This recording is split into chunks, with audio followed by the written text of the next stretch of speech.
تفسیر القرآن آج کا سبق سورہ بقرہ آیت نمبر 157۔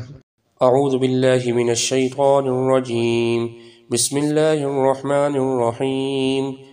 اولئک علیہم صلوات من ربہم ورحمہ واولئک هم المہتدون۔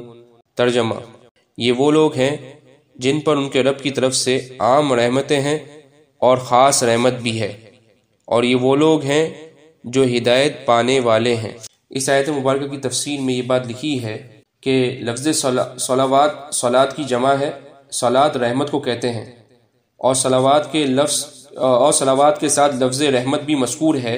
بعض حضرات نے فرمایا کہ لفظ رحمت بطور تاکید کے لایا گیا ہے۔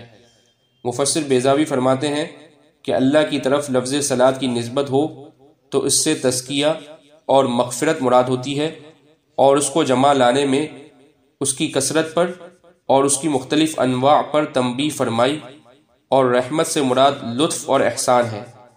بعض حضرات نے فرمایا کہ صلات سے عام مہربانیاں اور رحمت سے خاص رحمت مراد ہے۔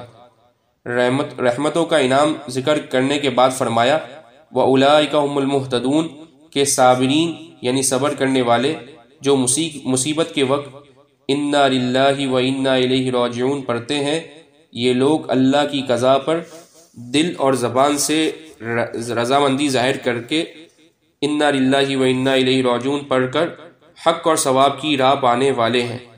حضرت عمر رضی اللہ عنہ نے فرمایا کہ صابرین کے لیے صلوات اور رحمت کے وعدے کے ساتھ ہی جو ان کو ہدایت یافتہ بتایا اور ان کی شان میں المہتدون فرمایا، یہ زائد چیز بھی بہت عمدہ ہے۔ رحمتوں کا وعدہ بھی اور ہدایت پر ہونے کا اعلان بھی، یہ سب کچھ نفع ہی نفع ہے اور خیر ہی خیر ہے۔ وآخر دعوانا ان الحمد للہ رب العالمین۔